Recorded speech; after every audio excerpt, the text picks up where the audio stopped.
MDH GS class में आप सभी का स्वागत करते हैं। सबसे पहले मैं यूं बता दूं कि ज्ञान बिंदु जीएस एकेडमी पटना यह एक ऐसा संस्थान है जो कि बिहार दरोगा, बीपीएससी, संघ लोक सेवा आयोग, राज्य लोक सेवा आयोग, कर्मचारी चयन आयोग, रेलवे भर्ती बोर्ड जीएस आधारित सभी परीक्षा हेतु तैयारी करवाई जाती है और रोशन सर के मार्गदर्शन में करवाई जाती है, जो कि ज्ञान बिंदु जीएस के एकेडमी के डायरेक्टर और शिक्षक दोनों हैं और उन्हीं के द्वारा ये नोट्स प्रोवाइड किया गया है और यही फाउंडेशन में बैच में चलता है। और मैं आपको इंडियन पॉलिटी की आज व्याख्या करने वाला हूं कि जो आपको रिवीजन में रामबाण साबित होने वाला है। तो सबसे पहले मैं चैप्टर की शुरुआत करता हूं। अगर बात करते हैं तो आपका सिलेबस संविधान की ऐतिहासिक पृष्ठभूमि, संविधान सभा, संविधान के स्रोत, प्रस्तावना को देखेंगे, उसके बाद मौलिक अधिकार को देखेंगे, ठीक उसके बाद संघ का शासन। जब संघ का शासन पढ़ेंगे तो संघ के शासन में 3 तरीके से बांट दिया जाता है, कार्यपालिका, विधायिका और न्यायपालिका। तो कार्यपालिका के अंतर्गत राष्ट्रपति, उपराष्ट्रपति, मंत्रिपरिषद और प्रधानमंत्री आते हैं और विधायिका के अंतर्गत लोकसभा और राज्यसभा दोनों आती है। न्यायपालिका के अंतर्गत सुप्रीम कोर्ट आता है और इसी में शामिल कर देते हैं कैग, ठीक है। उसके बाद हम लोग राज्य का शासन पढ़ेंगे और जब राज्य का शासन पढ़ने के बाद तो राज्य का शासन अगर हम पढ़ते हैं तो राज्य के शासन में भी हम लोग 3 तरीके से बात करते हैं। पहला कार्यपालिका, विधायिका, न्यायपालिका, ठीक उसी से संबंधित है।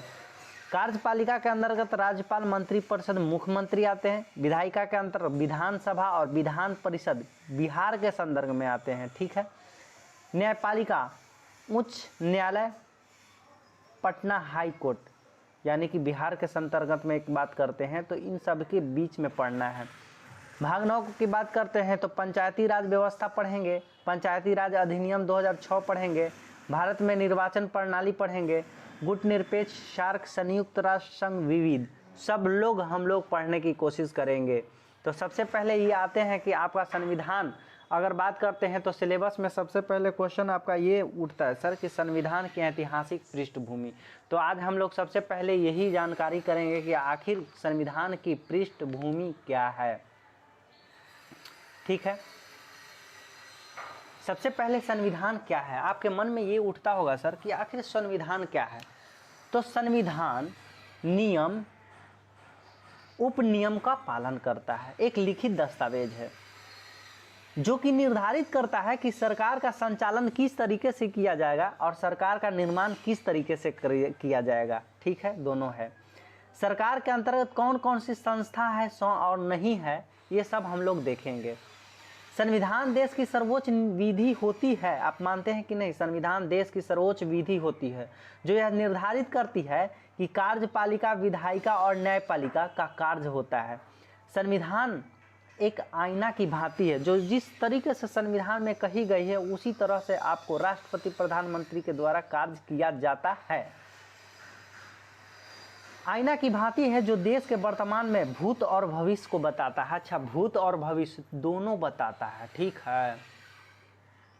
अब आ जाते हैं भाई कि 1600 ईस्वी में एक ब्रिटिश ईस्ट इंडिया कंपनी, आप जानते होंगे, हिस्ट्री के अंतर्गत आप पढ़े होंगे, सर एलिजाबेथ हुआ करती थी, सर एलिजाबेथ प्रथम हुआ करती थी, स्थापना हुई। उस समय ब्रिटेन की महारानी की बात करते हैं तो सर एलिजाबेथ प्रथम हुआ करता था, जिन्होंने ब्रिटिश ईस्ट इंडिया कंपनी को अगले 15 वर्ष तक बढ़ा दिया कि जाइए एक अधिकार को जो है ना बढ़ा दिया जाता है।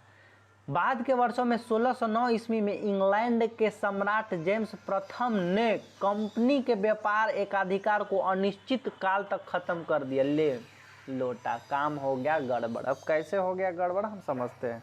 एकाधिकार का मतलब है ना, हम एक एक उसे खरीद सकते हैं। ये 15 वर्ष के लिए व्यापारिक एकाधिकार रहा था। तो बाद के दिन में 1609 ईस्वी में इंग्लैंड के सम्राट जेम्स प्रथम ने कंपनी के व्यापारी को एकाधिकार को निश्चित काल के लिए बढ़ा दिया गया। 1707 ईस्वी में जब मुगलवा मर गया तो उसका जब 1707 ईस्वी में औरंगजेब के निधन के पश्चात अच्छा, औरंगजेब, मुगल साम्राज्य औरंगजेब जब निधन हो जाता है तो उसके योग्य बेटा कोई भी नहीं बनता है, तो योग्य मुगल बादशाह कोई नहीं बना। उसी का फायदा उठाते हुए अंग्रेजी कंपनी भारत की राजनीति में धीरे धीरे हस्तक्षेप करना लगे। मान लीजिए कि ब्रिटिश ईस्ट इंडिया आया था भारत अपना व्यापार करने, तो हमारा मोदी जी, अभी वर्तमान में मोदी जी, इनको कुछ खबरें नहीं है, तो ब्रिटिश ईस्ट इंडिया कंपनी व्यापारिक रूप से आया था और राजनीतिकों में हस्तक्षेप करने लगा। इन बातों को ध्यान दीजिएगा। 1757 ईस्वी के प्लासी के युद्ध कि अंग्रेजी कंपनी ने भारत में अपनी राजनीतिक पकड़ को मजबूत बनाया। यही युद्ध भारत में ब्रिटिश ईस्ट इंडिया कंपनी की राजनीतिक सत्ता की स्थापना हुई थी। अब बात करते हैं सबसे पहले तो बंगाल के प्रथम गवर्नर रॉबर्ट क्लाइव और बंगाल के प्रथम गवर्नर जनरल वारेन हेस्टिंग और भारत के प्रथम governor general Lord William Bentinck और भारत के अंतिम गवर्नर जनरल लॉर्ड केनिंग, अंतिम गवर्नर जनरल लॉर्ड केनिंग।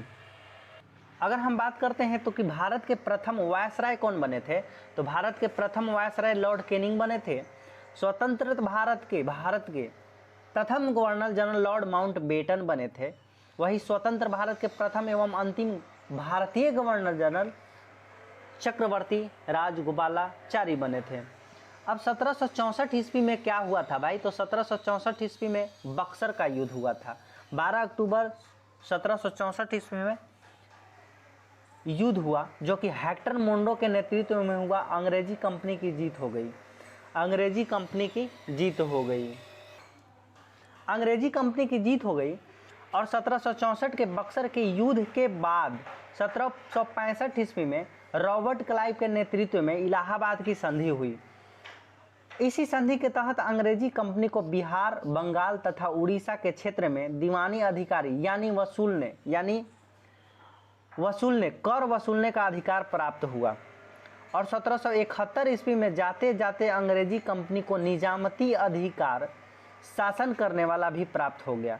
इसी प्रकार अंग्रेजी कंपनी जो एक व्यापारिक कंपनी हुआ करती थी, वह पूरी तरह से राजनीतिक में अपना हाथ बटा दी और इसी कारण अंग्रेजी सरकार ने कंपनी को अपने नियंत्रण में रखने हेतु समय समय पर कुछ अधिनियम लाया गया है, पारित किया गया है। अच्छा, एक बात बताइए, मोदी जी भारत में हैं, तो मोदी जी के द्वारा अगर हम अमेरिका चल गए तो हम व्यापार करने अमेरिका गए और हम व्यापार नहीं करने लगे, हम राजनीतिक में अमेरिका के हस्तक्षेप करने लगे, तो मोदी जी हमारा समय समय पे एक्ट भेजेंगे हमें रोकने के लिए। उसी के अंतर्गत ये कुछ अधिनियम है और कुछ अधिनियम अगर हम लोग पढ़ लेते हैं तो हमारा काम बन जाता है। तो सबसे पहले रेगुलेटिंग एक्ट आया था 1773 ईस्वी में। रेगुलेटिंग एक्ट लाया गया। यह एक एक्ट जो है 1773 ईस्वी में पारित किया गया था। इसी एक्ट का ऐतिहासिक महत्व इस कारण है कि क्योंकि अंग्रेजी कंपनी को नियंत्रण में हेतु अंग्रेजी सरकार के द्वारा यह पहला अधिनियम था। इसकी प्रमुख विशेषता है भाई, प्रमुख विशेषता क्या है हम लोग पढ़ेंगे। इसी एक्ट के तहत कलकत्ता में एक सुप्रीम कोर्ट की स्थापना की गई और सुप्रीम कोर्ट की स्थापना 1774 ईस्वी में, जिसका मुख्य न्यायाधीश की बात करेंगे तो सर एलिजा इम्पे बनी और 3 अन्य न्यायाधीश बने, चेम्बर्स, लिमेस्टर और हाइड। 3 अन्य न्यायाधीश बने थे। इस एक्ट के तहत बंगाल के गवर्नर के कार्य, शक्ति और अधिकार इजाफा कर दिया। कहने का मतलब है सर कि 1773 के रेगुलेटिंग एक्ट के तहत जो गवर्नर हुआ करता था, बंगाल के गवर्नर हुआ करता था, वो पूरी तरह से कार्य अधिकार शक्ति में इजाफा यानी बढ़ा दिया और उसका नाम जो है बंगाल का गवर्नर जनरल कर दिया। यानी कि बंगाल का गवर्नर पहले हुआ करता था लेकिन अब बंगाल का गवर्नर जनरल कर दिया गया। इसी एक्ट के तहत बंगाल के प्रथम गवर्नर जनरल वारेन हेस्टिंग बने। इसी एक्ट को प्रयास और भूल की संज्ञा दी जाती है। अब क्यों? 1773 ईस्वी में प्रयास और भूल यानी कुछ ऐसी विधियां हुई थी जो कि प्रयास पूरी तरह से की गई थी लेकिन भूल हो गई थी। इसी के तहत 1773 ईस्वी में रेगुलेटिंग एक्ट के तहत प्रयास और भूल की संज्ञा दी जाती है। अब इसी के अंतर्गत एक एक्ट आया था, इस एक्ट की कमियों को दूर करने के लिए अच्छा प्रयास और भूल की गई, तो इस प्रयास और भूल को कमी हुआ तो हम लोग इसको निवारण करेंगे, दवा देंगे ना भाई, कमी को दूर करेंगे ना। तो इसी एक्ट के तहत कमियों को दूर करने के लिए 1781 ईस्वी में एक्ट ऑफ सेटलमेंट लाया गया था। इस एक्ट के तहत कंपनी के कर्मचारियों को निजी व्यापार यानी कि जो भी निजी व्यापार तथा भारतीय लोगों से रिश्वत लेने पर प्रतिबंध कर दिया। कोई भी भारतीय से रिश्वत लेता था अंग्रेजी सरकार, तो 1773 ईस्वी में रेगुलेटिंग एक्ट के तहत रिश्वत लेने पर प्रतिबंध कर दिया था। अब हम लोग पिट्स इंडिया एक्ट 1784 को देखेंगे, और पिट्स इंडिया एक्ट 1784 ईस्वी में क्या कहा गया है आज हम लोग पढ़ेंगे। यह एक्ट 1784 ईस्वी में इंग्लैंड के तत्कालीन प्रधानमंत्री विलियम पिट के द्वारा प्रस्तुत किया गया था। 1784 में इंग्लैंड के तत्कालीन प्रधानमंत्री विलियम पिट के द्वारा प्रस्तुत किया गया था। इसी एक्ट के लिए विरोध में वारेन हेस्टिंग, अच्छा वारेन हेस्टिंग जो थे बंगाल का गवर्नर जनरल, उनको ये कहा गया सर,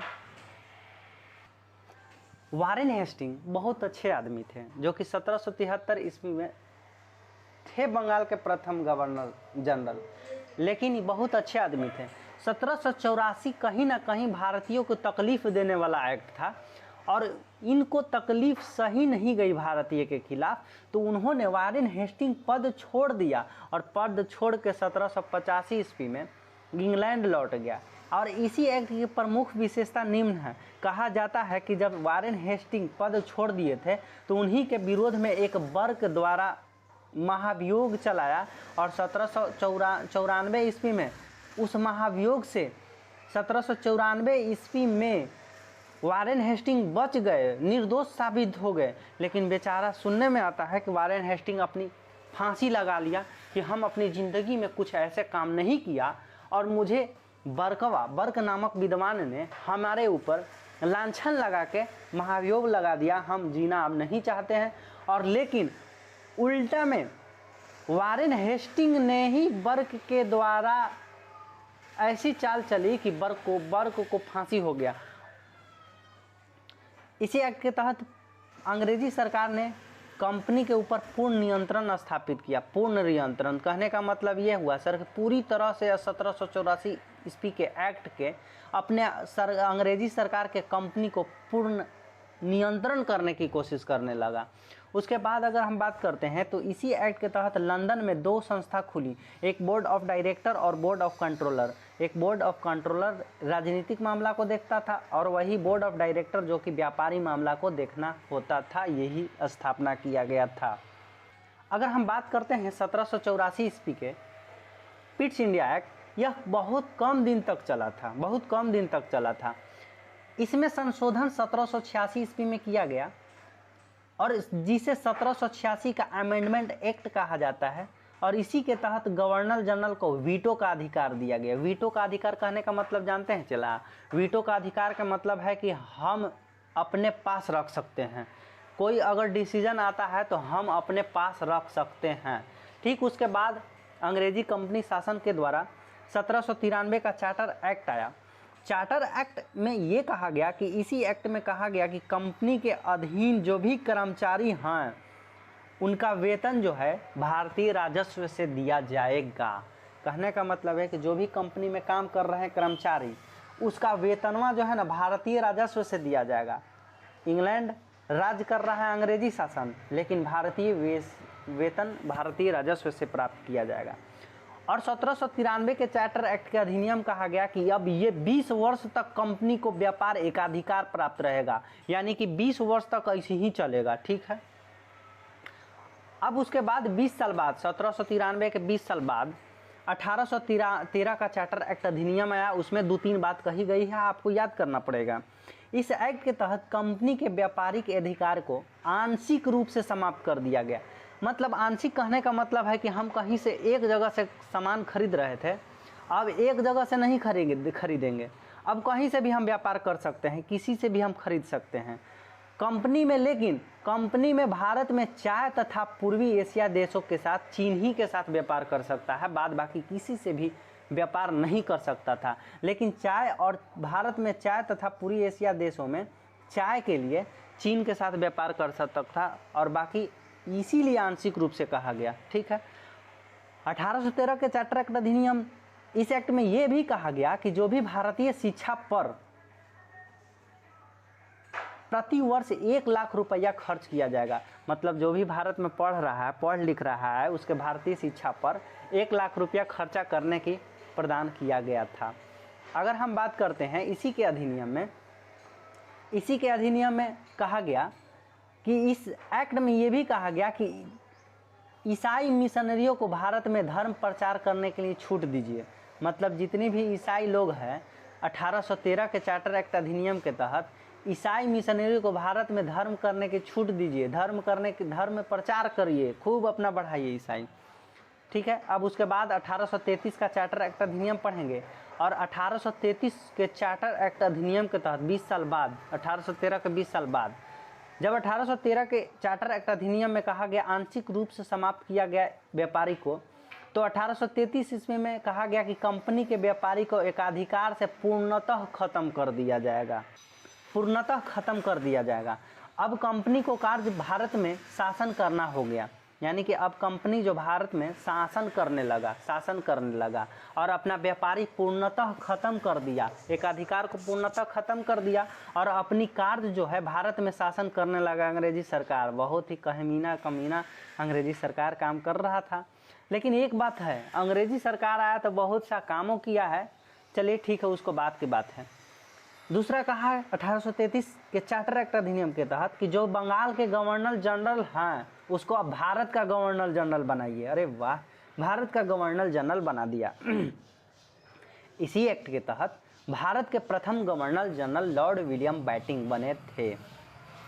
कंपनी के अधीन होने वाले, अब बात करते हैं कंपनी के अधीन, तो कंपनी के अधीन होने वाले नियुक्ति में जाति, धर्म, नस्ल के आधार पर होने वाले भेदभाव के रोक दिया जाएगा। यानी कंपनी में जो भी काम करते थे बाबू, उसमें जाति, धर्म, नस्ल आधार पर होने वाले भेदभाव को रोक दिया जाएगा, भेदभाव नहीं होगा।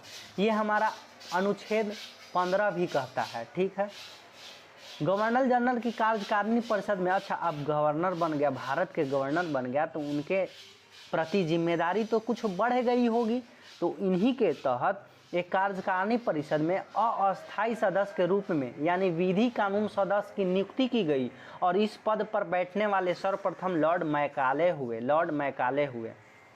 अब हम लोग 1853 यानी 20 साल बाद 1853 की बात करते हैं, तो 1853 की हम बात करते हैं तो यह अंग्रेजी कंपनी के अधीन पारित अंतिम अधिनियम है।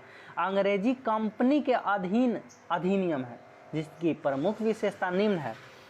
1853 में ये कहा गया कि जब तक महारानी की इच्छा होगी भारत में अंग्रेजी कंपनी शासन करेगी। अरे वाह, जब तक महारानियाँ की इच्छा होगी ना बाबू, भारत में अंग्रेजी कंपनी शासन करेगी।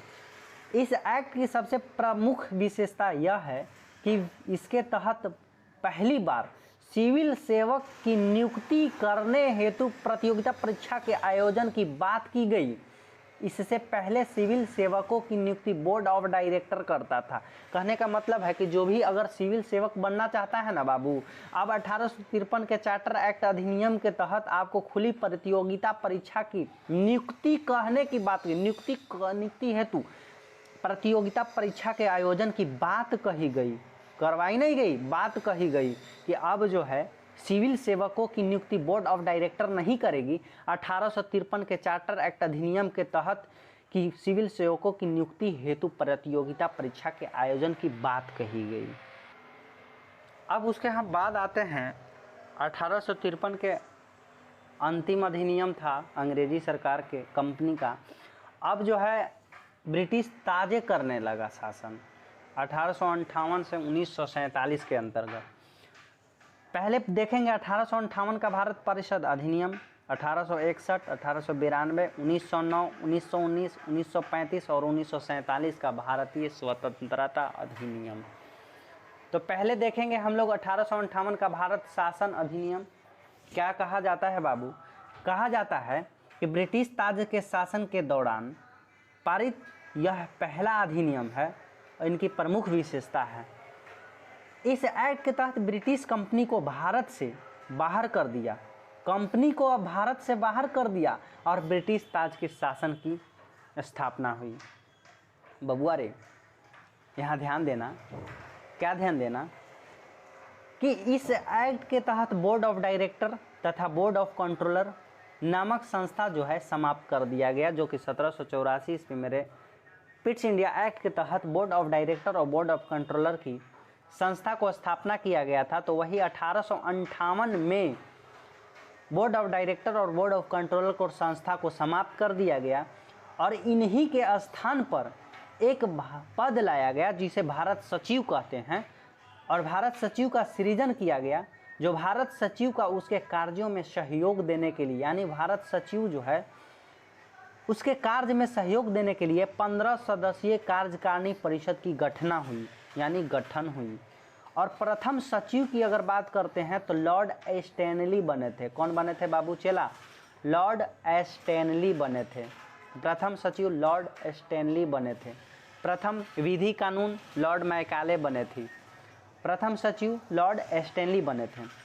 अब इन्हीं के अंतर्गत हम बात करते हैं तो भारत के गवर्नर जनरल का पदनाम बदलकर, यानी कि भारत शासन अधिनियम 1858 के तहत इसका भारत के गवर्नर जनरल का पदनाम बदलकर भारत का वायसराय कर दिया और इसी के एक्ट के तहत भारत के प्रथम वायसराय लॉर्ड कैनिंग बने थे।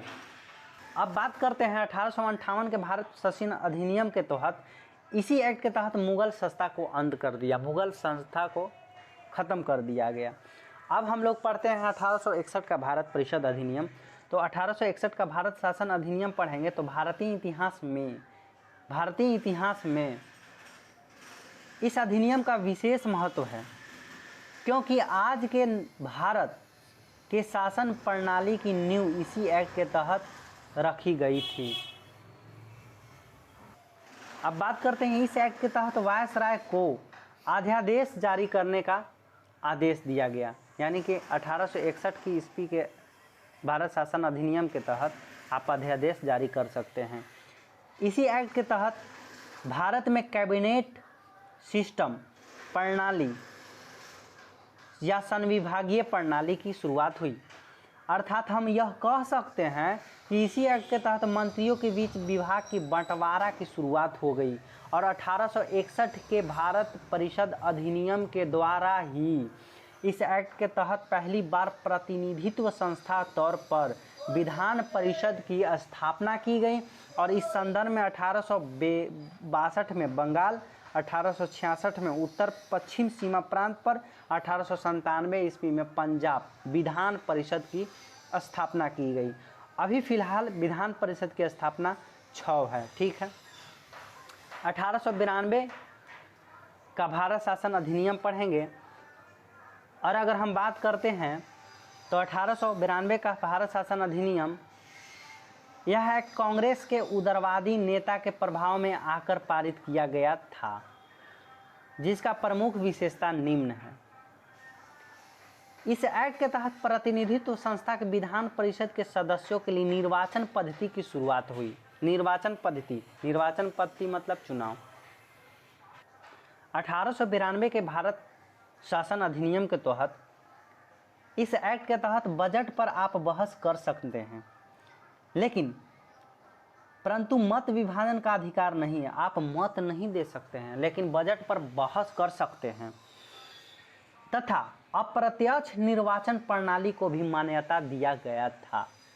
आप याद रखेंगे कि 1892 के तहत अप्रत्यक्ष निर्वाचन प्रणाली को मान्यता दिया गया था तथा बजट पर बहस करने की अनुमति दी गई थी और मत विभाजन का अधिकार यानी मत देने का अधिकार आपको नहीं था।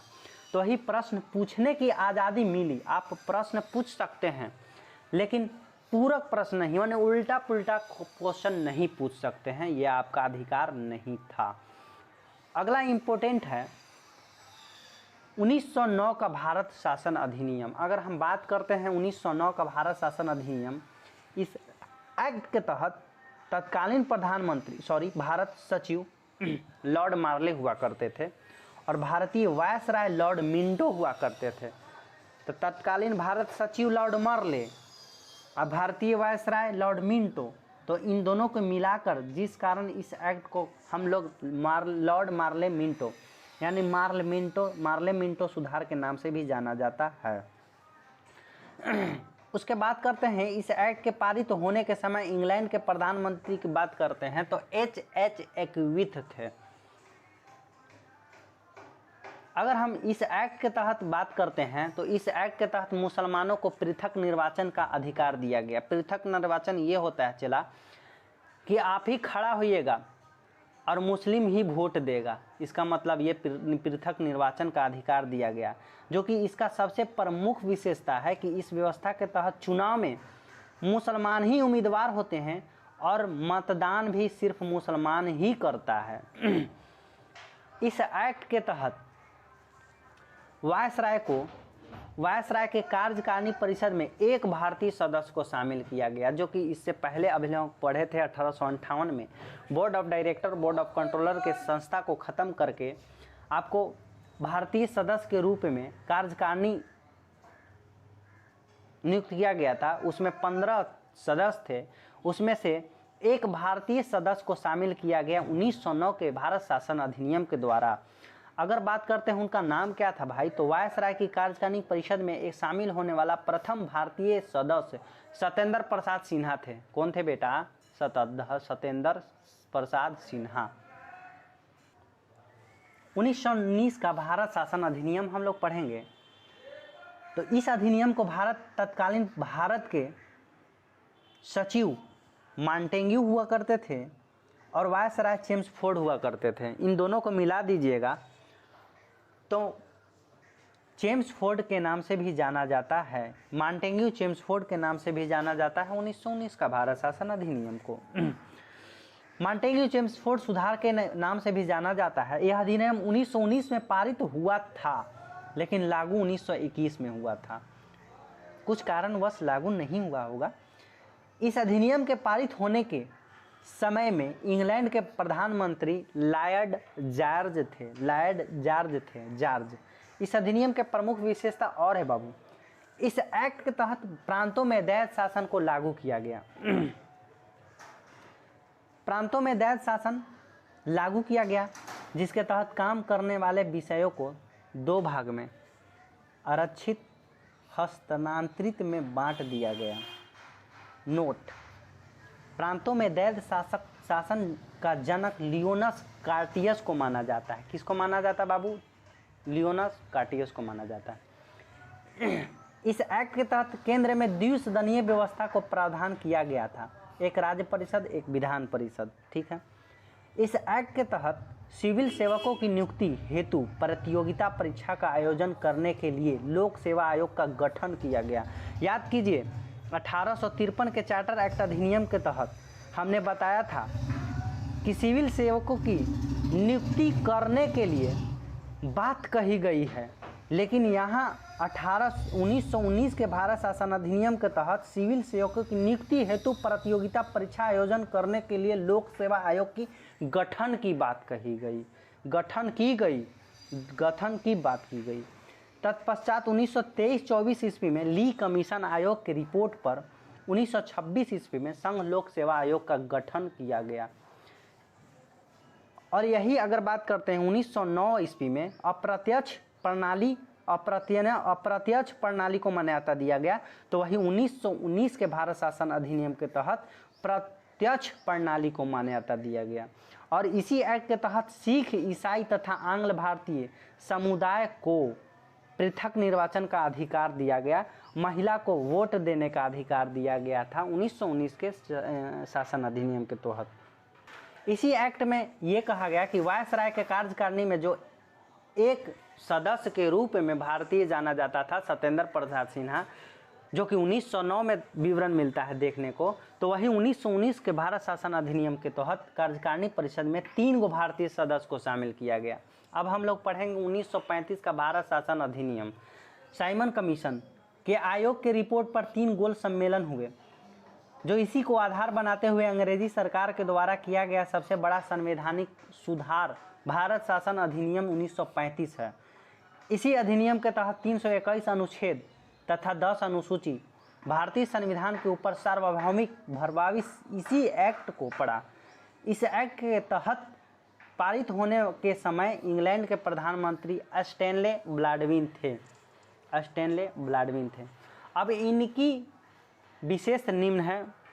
विशेषता है 1935 के भारत शासन अधिनियम के तहत ब्रिटिश प्रांत तथा देशी रियासत को मिलाकर एक भारतीय राज्य संघ का निर्माण किया जाएगा। यानी कि ब्रिटिश प्रांत और देशी रियासत, देशी मतलब है कि छोटा मोटा राजा महाराजा, और ब्रिटिश का मतलब है ब्रिटिश शासन वाला, इन दोनों को मिलाकर भारतीय संघ का निर्माण किया जाएगा, जिसमें प्रांतों में दैध शासन को जो लागू किया था 1919, तो 1935 ईस्वी के भारत शासन अधिनियम प्रांतों में दैध शासन को खत्म कर दिया गया और इसी के स्थान पर केंद्र में दैध शासन को लागू किया। प्रांतीय स्वायत्तता इस अधिनियम के सबसे प्रमुख विशेषता है। 1935 के भारत शासन अधिनियम के तहत प्रांतीय में स्वायत्तता इस अधिनियम की सबसे प्रमुख विशेषता है। 1935 के भारत शासन अधिनियम के तहत संघ सूची, राष्ट्र सूची, समवर्ती सूची का प्रावधान इसी एक्ट में किया गया था। इसी एक्ट के तहत 1936 ईस्वी में भारत से बर्मा को अलग कर दिया गया। इसी एक्ट के तहत केंद्रीय बैंक के रूप में reserve bank of India RBI की स्थापना की गई थी और इसी एक्ट में 1935 के भारत शासन अधिनियम के तहत एक न्यायालय की स्थापना की गई, बात करी गई, और जिसके तहत 1935 ईस्वी में संघीय न्यायालय की स्थापना किया गया था। अगर हम बात करते हैं संघ सूची और सूची के बारे में हम लोग अभी बात छेड़ें तो संघ सूची से इतना क्वेश्चन आता है सर कि संघ सूची शेयर बाजार, जनगणना, निगम कर, बैंक, डाकघर, रेलवे, रक्षा, रेडियो, ये सब संघ सूची है। जब 1935 का भारत शासन अधिनियम लागू किया जा रहा था तो जवाहरलाल नेहरू ने बोले थे कि यह अनेक ब्रेक वाला इंजन रहित गाड़ी है। तो वही मोहम्मद अली जिन्ना ने कहा सड़ा हुआ रद्दी के टोकरी में फेंकने वाला ये एक्ट है। तो वही मदन मोहन मालवीय का है कि बाहरी रूप से जनतंत्रात्मक एवं आंतरिक रूप से खोखला है। तो राजगोपालचारी ने कहा दैध शासन से भी बुरा है, दैध शासन से भी बुरा है। 1947 के भारत स्वतंत्रता अधिनियम देखते हैं, क्या कहा जाता है सर। यह अंग्रेजी सरकार के द्वारा किया गया सबसे अंतिम संवैधानिक सुधार है। 15 अगस्त 1947 ईस्वी को भारत की सत्ता भारतीय के हाथ सौंप दी जाएगी और भारत का विभाजन 14 अगस्त 1947 ईस्वी को पाकिस्तान का निर्माण किया गया। तो वही भारत और पाकिस्तान दोनों में गवर्नर जनरल की बात करते हैं तो जिसकी नियुक्ति इंग्लैंड के सम्राट करेगा।